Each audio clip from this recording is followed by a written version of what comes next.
morning. Today is Thursday, December 10th, 2009. Only 15 days till Christmas. This is the long and short of it, brought to you by The Exchange. I'm Stephanie Hamilton. And I'm Josh Grondell. There are 4 common mistakes that cause futures traders to fall short. Knowing these mistakes can help you avoid those same pitfalls. Number 1 is not sticking with your system. We absolutely have a plan.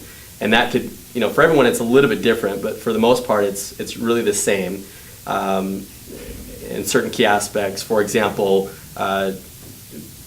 catching up on the things that you need to know about the specific trade we're making. So if it's unemployment claims, I want to make sure that I'm up on what I'm expecting to see.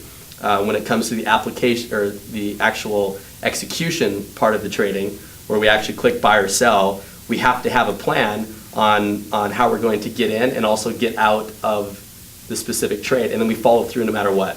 So if it ends up being against us, the plan is, hey, we're going to cut our losses, and on the trades that we win, hey, we're going to maximize our profits, and this is how we're going to do it. And I know how I'm going to do it because I've already planned in advance how that's going to happen. So this is a very critical aspect of becoming a successful trader. That was a clip from an earlier interview with Sean Larsgaard and Jason Anderson. Sticking with your system is crucial. Many traders deviate from their system just as it's starting to show promise.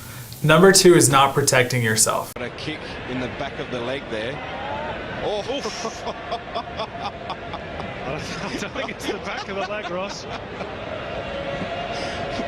want to know what Hernandez is. Oh, that had to hurt. Futures trading does involve some risk, but you can minimize that risk by using a sell or buy stop. This will help keep your losses to a minimum while maximizing your profits. And number 3 is not staying focused.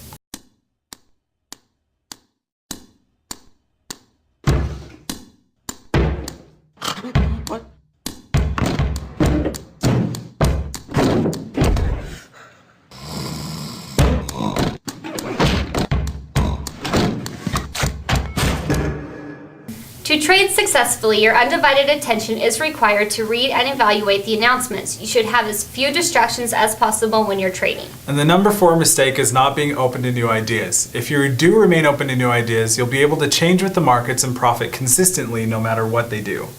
All successful traders have a plan in place that will help them make better trades and effectively keep losses at a minimum. Market Mover Trading and The Exchange have provided you with a blueprint for your success.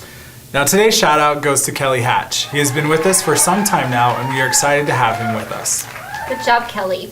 If you or anyone you know would like to learn more about Market Mover Trading, log on to www.theexchangeut.com for a complete list of our upcoming seminars and webinars. Now tomorrow's announcements begin at 6:30 a.m. Mountain Standard Time with core retail sales, import prices, and retail sales. At 7:55 a.m. we have preliminary University of Michigan consumer sentiment, as well as preliminary University of Michigan inflation expectations. At 8 a.m. we finish with business inventories. There are no announcements next Monday, December 14th. As always, check your Market Mover calendar for a complete list of announcement forecasts. And that's all that we have for you in the studio, so stay tuned for your 2 cents. Thanks for watching.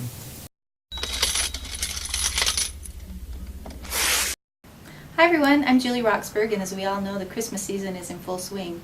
I was getting my Christmas decorations out the other day, and I got my Christmas stockings out, and I was hanging them by the fireplace, and I thought, why do we do this? Why do we hang stockings by the fireplace? Well, I did a little bit of research, and this is what I found out. The most common theory is the nobleman theory.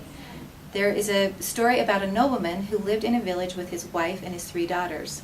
And they were very well-to-do and they were very happy, and then one day the wife contracted a fatal disease. Well, it wasn't long before she passed away from this disease, and the nobleman was so distraught and so devastated by this that he squandered all his money and all his wealth and all his property. Well, because he had no money, he and his daughters had to move to a little peasant cottage, and there they lived until the daughters were ready to get married, and he had no money. He had nothing to buy them a dowry with. Well, in those days, if you didn't have a dowry, you couldn't get married. And this was so upsetting to them that he would often talk to the other villagers about this. Well, one day, a man by the name of St. Nicholas from Myra was coming through the village, and he heard the villagers talking about this, and he wanted to help the nobleman, but he realized the nobleman probably wouldn't take any money from him, that he was too proud. So he waited until dark, he climbed up on the roof, and he dropped coins down the chimney. Well, as the story goes, it just so happens that the daughters had done their laundry that night, and they had hung their stockings by the fireplace to dry. Well, when the coins went down the chimney, they dropped into each of the 3 stockings. When the daughters woke up in the morning, they found the money. They were able to get a handsome dowry and get married.